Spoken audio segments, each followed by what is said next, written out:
আজকে আমরা personal finance ম্যানেজমেন্টের একটা এক্সেল ফাইল দেখব, যেটা হচ্ছে অটোমেশন করে রাখা এবং দৈনন্দিন আমরা যেই খাতে খরচ করি আমাদের সংসার চালানোর জন্য সেই খাতের সেই ট্র্যাকিং গুলো এই ফাইলের মাধ্যমে আপনি রাখতে পারবেন। তো এখানে কিছু জিনিস অটোমেশন করা আছে, সেইগুলো আমি আপনাদেরকে ওয়ান বাই ওয়ান দেখাবো। আহ প্রথমে আমরা জেনে নিই যে এই ফাইলটা আসলে বেসিক্যালি আপনারা কিভাবে ব্যবহার করবেন। এখানে খুব সহজ করে বিষয়গুলোকে বলা আছে, যেমন আমাদের কোন কোন মেইন খাতে খরচ হয়। যেমন হচ্ছে আমাদের মাসে একটা ফিক্স কস্ট থাকে। এই ফিক্স কস্টের মধ্যে আপনার বাসা ভাড়া থাকতে পারে, ইলেকট্রিক বিল থাকতে পারে, গ্যাস বিল থাকতে পারে, ওয়াটার বিল, চিলড্রেন্স স্কুল ফি, মানে যেগুলো আপনার প্রত্যেক মাসে দিতে হবেই। ইন্টারনেট বিল, কেবল বিল, তারপরে আপনার ধরেন আপনি কোনো মেডিসিনের জন্য কোনো পয়সা খরচ করতেছেন সেটা, তারপরে হচ্ছে আপনার কাজের বুয়া বা বাসার কাজে যে আপনার সহযোগী আছে তার বিল। এরকম বেশ কিছু বিল আছে যেগুলো হচ্ছে আমাদের আসলে প্রত্যেক মাসে খরচ করতে হবে। তারপরে বাজারের ক্ষেত্রে আমাদের যেটা হয় যে প্রত্যেক মাসে আমাদের খাবার খরচ একটা আছে। এখন সেটা আসলে ভ্যারি করে এবং আমাদের আসলে প্রত্যেক মাসে খাবারের যে মেনু আছে সেটাতেও পরিবর্তন হতে পারে। তো এটাকে আসলে আমি ফিক্স কস্টের মধ্যে রাখি নাই, এটাকে আমি একটা আলাদা ট্যাগ দিয়েছি যেটা হচ্ছে বাজার। আবার প্রত্যেক মাসে আপনার কিন্তু এমন কিছু কস্ট আছে যেটা হচ্ছে হয়তো বা রেগুলার হয় না, প্রত্যেক মাসে নাও হতে পারে, কোনো কোনো মাসে হঠাৎ করে অ্যাডহক কিছু কস্ট চলে আসতে পারে। যেমন ধরেন আপনি, আমার ক্ষেত্রে যদি বলি, যেমন আমার কোনো কোনো মাসে সার্টিফিকেট প্রিন্ট করা লাগে, কোনো মাসে লাগে না। এই টাইপের কাজগুলো। তারপরে ধরেন হচ্ছে আরো যদি বলি, যেমন আপনি বাসার জন্য আজকে একটা ঝাড়ু কিনেছেন, এটা আপনার হয়তো বা সামনের মাসে নাও কেনা লাগতে পারে। তো এই টাইপের বিষয়গুলোকে আমরা টেম্পোরারিতে রেখেছি। তারপরে আপনার ট্রান্সপোর্টেশন একটা কস্ট আছে, যেটা কখনো কমবে কখনো বাড়বে। আবার আপনি ধরেন কোনো কোনো দিন বাসায় খেলেন না, ফ্যামিলির সাথে নিয়ে বাইরে খেলেন, তো ওইটাকে আমরা ফাস্ট ফুড নামে একটা ট্যাগ দিয়েছি। তো এরকম ট্যাগ আছে। এই ট্যাগ গুলো আপনি এখানে যা লিখবেন আপনি লিখতে পারবেন এখানেই, নট লাইক যে আপনাকে আমার মতোই লিখতে হবে। আপনি আপনার বোঝার সুবিধার্থে আপনার মতো করে এখানে চেঞ্জ করতে পারবেন। যা চেঞ্জ করবেন সেটা এখানে অটোমেটিকলি সামারি ওয়াইজ কিন্তু আপডেট হবে। যেমন আমরা এখানে ফিক্স কস্ট লিখেছি দেখে এখানে কিন্তু অটোমেটিকলি ফিক্স কস্ট চলে আসছে। যেমন আমি যদি এখন এই পুরা ঘরটা ডিলিট করে দিই, ধরেন আমি এটাকে টোটালটা ডিলিট করে দিচ্ছি, যদি আমি ডিলিট করে দিই এখানেও দেখেন পুরা জিনিসটা কিন্তু ডিলিট হয়ে যাচ্ছে এবং আমার চার্টও কিন্তু ব্ল্যাঙ্ক। ঠিক আছে, আবার আমি কন্ট্রোল জেড দিলাম, নিয়ে আসলাম, আনার সাথে সাথে দেখেন এখানে আমি যা যা লিখছি সেই অনুযায়ী কিন্তু এখানে অ্যামাউন্ট এবং টাইটেলটা আপডেট হচ্ছে। ধরেন আমি এখানে ফিক্স কস্ট না লিখে অন্য কিছু লিখলাম, ধরেন আমি লিখলাম হচ্ছে গেস্ট।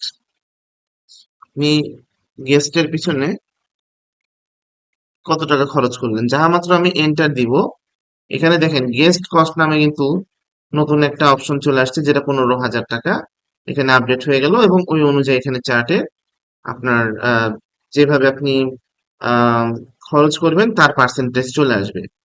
তো এখানে আসলে সর্বোচ্চ আমরা 1 2 3 4 5 6 7টা টাইটেল আমরা দিতে পারবো, এর বেশি আসলে পারবো না। আর এই 7টা আমি, এর বেশি আমার আশা করি লাগবেও না, তো আমি আপাতত এটাকে ডিলিট করে দিই। তো এখানে আমরা যে কাজটা করব, আমাদেরকে 1 তারিখ থেকে খরচটা আমরা হিসাব করেছি এখানে দেখেন।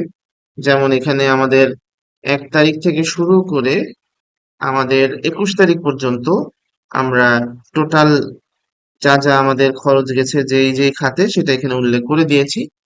এখানে আমরা বেসিক্যালি আমাদের ওপেনিং ব্যালেন্স যেটা, এটা হচ্ছে আমাদের স্যালারি আমরা যখন 1 তারিখে পাবো বা 1 তারিখে পান বা যেই তারিখেই পান, ওপেনিং ব্যালেন্সটা আপনি সেখানে দিয়ে দিবেন। ধরেন আপনার স্যালারি হচ্ছে 80,000 টাকা, আমি আরো কমিয়েও ধরতে পারি, আমরা এক কাজ করি একটু কম করে ধরি, ধরেন আমি এখানে 70,000 টাকা স্যালারি আমি পাই প্রত্যেক মাসে।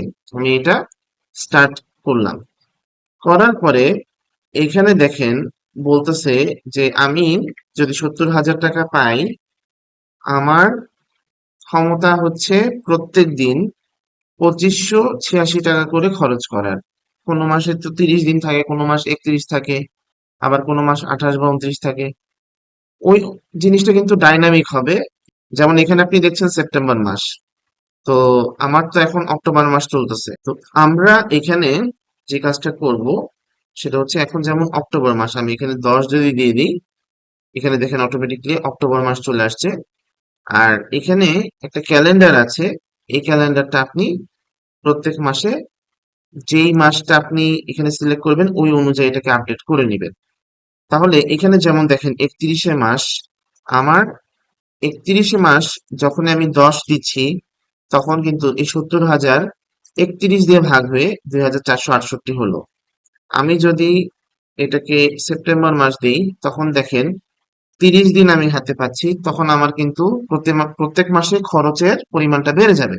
মানে আমি খরচ করার যে স্কোপটা সেটা আমার বেড়ে যাচ্ছে। তো যাই হোক, এখন আমরা এখানে 10 মাস দিলাম, অর্থাৎ অক্টোবর মাস। ওই অনুযায়ী আপনি প্রত্যেক মাসে কত টাকা করে খরচ করতে পারবেন সেই ইনফরমেশনটা কিন্তু এখানে চলে আসছে। আচ্ছা, এখন এইখানে রিমেইনিং অ্যামাউন্ট হচ্ছে 15,699 টাকা। এই যে আপনি প্রত্যেক দিন, মানে 1 তারিখ থেকে শুরু করে 21 তারিখ পর্যন্ত যা যা আপনি এখানে এন্ট্রি করেছেন, সেই এন্ট্রির তো একটা টোটাল আছে। আমি ওই টোটালটা যদি এখন ক্যালকুলেশন করে দেখি, যদি আমি টোটাল এখানে রেঞ্জটা সিলেক্ট করি, যে আমার অ্যাকচুয়ালি এখন পর্যন্ত মোট কত টাকা খরচ হয়েছে, তাহলে দেখেন আমার খরচ হচ্ছে এখন পর্যন্ত 54,301 টাকা। ওই 54,301 টাকা হচ্ছে আমার বিভিন্ন খাতে খরচ হয়েছে। ওই টাকাটা দেখেন, এই যে এখানে কিন্তু সুন্দরভাবে চলে আসছে 54,301 টাকা। 70,000 ছিল আমার বেতন, ওইখান থেকে 54,301 টাকা বিয়োগ করলে আমার থাকে হচ্ছে 15,699 টাকা, যেটা আমি আজকে 22তম দিন চলছে, এই পর্যন্ত আমার কত টাকা বাকি আছে। 22 দিনে আমার খরচ হয়েছে 54,301 টাকা, বাকি রয়েছে 15,699 টাকা, যে টাকাটা আমার আরো 9 দিন খরচ করতে হবে। 9 দিন কেন? এখন যদি আমি এই ক্যালেন্ডারটা দেখি, 22তম দিন যদি বাদ দিই আজকের দিন, তাহলে আমার হাতে আছে আরো এই মাসে চলার জন্য 1 2 3 4 5 6 7 8 9, 9 দিন। ওকে, তো এই 9 দিনে আমি কত টাকা খরচ করতে পারবো, যেহেতু আমার হাতে এখনো 15,699 টাকা আছে। তাহলে এটাকে যদি আমি 9 দিয়ে ভাগ দিই, তাহলে আমি প্রত্যেক দিন আরো 1,744 টাকা করে খরচ করতে পারবো। ওকে, এইখানে দেখেন, আপনি যদি ট্র্যাক রাখতে পারেন যে আপনি পার ডে কত টাকা করে খরচ করতে পারেন, টার্গেট রাখতে হবে আমাদের যে আমরা অবশ্যই এই 1,744 টাকা বা তার কম আমরা খরচ করব, তাহলে আমরা মাসটা সুন্দরভাবে অতিবাহিত করতে পারবো। এখন আসেন, আমরা দেখতে চাচ্ছি যে আমার মাস যেহেতু প্রায় শেষের দিকে, আমি চাচ্ছি একটা ডিসেন্ট অ্যামাউন্ট সেভ করতে। তো আমি ধরে নিচ্ছি যে আমার যেহেতু 15,000 টাকা হাতে আছে, আমি খুব কষ্ট করে চলে হলেও 10,000 টাকা আমি মাস শেষে সেভ করতে চাই। If I want to save, এখানে আমি চেঞ্জ করে দিলাম 10,000 টাকা। তাহলে দেখেন আমাকে একটা সাজেশন দিয়ে দিচ্ছে, আমি পরবর্তী যে 9 দিন আছে, সেই 9 দিনে 1,744 টাকা পার ডে খরচ না করে খরচ করব 633 টাকা করে। আমার স্কোপ আছে 1,744 টাকা খরচ করার, কিন্তু আমি যদি 1,744 টাকা খরচ না করে 633 টাকা করে খরচ করি পার ডে, তাহলে আমি 31তম দিনে যে 10,000 টাকা সেভ করতে পারবো। আমি যদি 7,000 টাকা মাসে সেভ করতে চাই, তাহলে আমি এখানে 7,000 টাকা দিয়ে দিব। তাহলে দেখেন এখানে অ্যামাউন্টটা বেড়ে যাচ্ছে, মানে আমি 967 টাকা করে খরচ করতে পারবো। আমার যদি এখানে আমি জিরো দিয়ে দিই যে আমি মাস শেষে আসলে কোনো টাকা খরচ করতে পারবো না, তাহলে দেখেন এই যে 1744 টাকা যেটা আছে সেটাই কিন্তু চলে আসছে। তো আপনার পুরা মাস যখন আপনি এন্ট্রি করবেন, ধরেন আমি নতুন এখানে আরো আজকের দিনের জন্য কিছু এন্ট্রি করব। ধরেন আজকে আমার বাজার করতে হবে, বাজার শেষ। তাহলে আমি এখানে বাজার লেখার সাথে সাথে এখানে আপনারা দেখতে পাচ্ছেন কোনো লেখা নাই, বাট এন্টার দেওয়ার সাথে সাথে কিন্তু একটা নতুন ঘর চলে আসবে। ঠিক আছে? এখন দেখেন এখানে 10,370 টাকা এখন পর্যন্ত আমার বাজারে খরচ গেছে। তো ধরেন আমি আজকে বাজারে আম, লাল শাক কিনলাম, তারপরে পেঁয়াজ কিনলাম, রসুন কিনলাম, তারপরে তেল কিনলাম। তো সব মিলে আমার খরচ পড়ে গেছে ধরেন আজকে 2,000 টাকা। আমি এই 2,000 টাকা এন্ট্রি করার সাথে সাথে দেখেন এখানে কি হচ্ছে, এখানে কিন্তু অ্যামাউন্ট আপডেট হয়ে যাচ্ছে। আর এখানে একটা আপনারা ক্যালেন্ডার দেখতে পাচ্ছেন, এই ক্যালেন্ডারটা কিভাবে আমি এনেছি একটু পরে বলছি। এই ক্যালেন্ডারটা সুবিধা হচ্ছে আমার এখানে কষ্ট করে কোনো টাইপ করা লাগবে না। আমি যদি এখানে এই 22-এ ক্লিক করি, সাথে সাথে কিন্তু আমার এই ডেটটা কিন্তু আপডেট হয়ে যাবে। তো এখানে আমি আরো একটা এন্ট্রি দিই। ধরেন আমার আজকে একটা গেস্ট আসছে, তো এটা আমার একটা টেম্পোরারি খরচ। তো আমি এখানে টেম্পোরারি লিখলাম, এন্টার দিলাম। এখানে আমি লিখলাম হচ্ছে গেস্ট কস্ট। গেস্টের জন্য ধরেন আমার 500 টাকা খরচ গেল, এন্টার দিলাম। এখানেও দেখেন টেম্পোরারি কস্টটা বেড়ে গেছে। আর এখানে আমি দিয়ে দিলাম আজকে 22 তারিখ। তাহলে দেখেন আজকের ডেট অনুযায়ী কিন্তু আমার কত টাকা খরচ হচ্ছে, সেটা হচ্ছে টোটাল 56,801 টাকা। আমার 9 দিন হাতে আছে, আমি এখনো 1,467 টাকা করে পার ডে আমি খরচ করতে পারবো।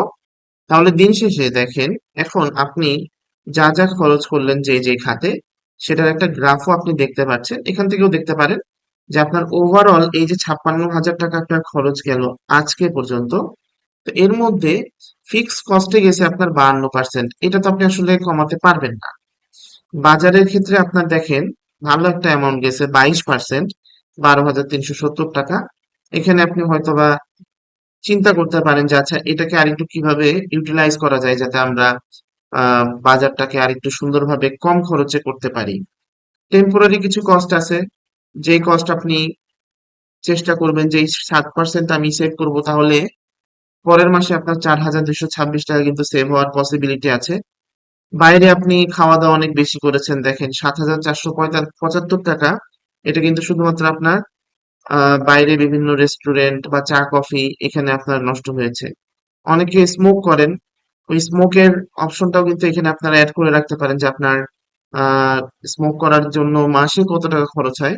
তো দিন শেষে আপনি যখন মাসে আপনার কস্ট দেখবেন যে 4-5 হাজার টাকা আপনার শুধুমাত্র স্মোকিং এ চলে যাচ্ছে, তখন কিন্তু আপনার মধ্যে একটা সেলফ রিয়েলাইজেশন আসতে পারে যে না আমি আস্তে আস্তে স্মোকিংটা কমাই দিই, তাহলে এখান থেকে আমি 3,000-4,000 টাকা সেভ করতে পারবো।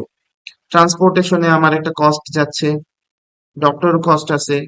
এই দেখেন এই সবগুলো খাত যদি আপনি জেনে যান যে আপনার মাসে কত টাকা খরচ হয়, পরের মাসের জন্য আপনার ডেফিনেটলি কিছুটা সুবিধা হবে। এবং সেভিং করতে পারলে সুবিধা হচ্ছে যে আপনি এটা হয়তোবা পরের মাসের জন্য যদি আপনার কোনো আহ এক্সট্রা টাকা খরচ করতে হয়, সে টাকা খরচ করতে পারেন। বা প্রত্যেক মাসে ধরেন আপনি যদি 5,000 টাকা করে সেভ করেন, তাহলে বছরে আসে 60,000 টাকা।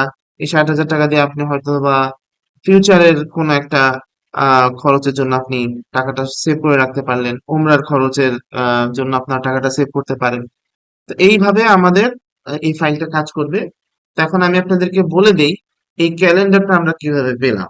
ক্যালেন্ডারটা বেসিক্যালি আমি এটা একটা অ্যাড ইন থেকে নিয়ে আসছি। আপনারা, তো আমার যেরকম হোম ট্যাবে অপশনটা আছে, আমি যদি হোম ট্যাবে যাই, হোম ট্যাবে যাওয়ার পরে এখানে দেখেন একটা অপশন আপনারা পেয়ে যাবেন অ্যাড ইনস নামে। আপনারা যদি হোম ট্যাবে নাও পান, তাহলে আপনারা ইনসার্ট ট্যাবে ডেফিনেটলি পাবেন। তো হোম ট্যাব থেকে এখানে আপনি যদি অ্যাড ইনসে ক্লিক করেন, এখানে আপনারা সার্চ করতে পারেন তো যারা আমরা পেইড ভার্সন ব্যবহার করি, অর্থাৎ আমি যেমন অফিস 365 মাইক্রোসফট থেকে পারচেজ করে লাইসেন্স এক্সেল ব্যবহার করছি, তো আমাদের জন্য কিন্তু এই অ্যাডিনস গুলো ইনস্টল করাটা খুব সহজ। তা আমি এখানে লিখবো হচ্ছে ডেট পিকার দিয়ে যদি আমি সার্চ করি, অথবা মিনি ক্যালেন্ডার, যেটা আপনাদের জন্য সুবিধা হয় সেই অপশনটা আপনার যদি এখানে ক্লিক করেন, ক্লিক করে ইনস্টল করলে দেখবেন আমার এখানে আসলে এই মিনি ক্যালেন্ডার যেটা আছে এটাই হচ্ছে এখানে ব্যবহার করা। তো আমি যেটা করেছি ইনস্টল করেছি দেখি এটা আর আমার কাছে চাচ্ছে না। ইনস্টল করলে আপনারা এরকম একটা ক্যালেন্ডার পাবেন। এই ক্যালেন্ডারের সুবিধা হচ্ছে আপনি এখানে ক্লিক করে করে মান্থ পরিবর্তন করতে পারবেন, যেমন নভেম্বর, ডিসেম্বর, ওই অনুযায়ী ক্যালেন্ডারটা চলে আসবে। এবং আপনি যেই ডেটটা এখানে পিক করবেন, যেমন ধরেন 23শে ডিসেম্বর, ক্লিক করলাম, এখানে দেখেন ওভাররাইট হয়ে গেল, 23শে ডিসেম্বর চলে আসছে। ঠিক আছে, কন্ট্রোল Z দিলে এটা কিন্তু আর যাবে না। আপনি সেই জন্য এখানে যখন আপনি এন্ট্রি দিবেন একটু শিওর হয়ে এন্ট্রি দিবেন।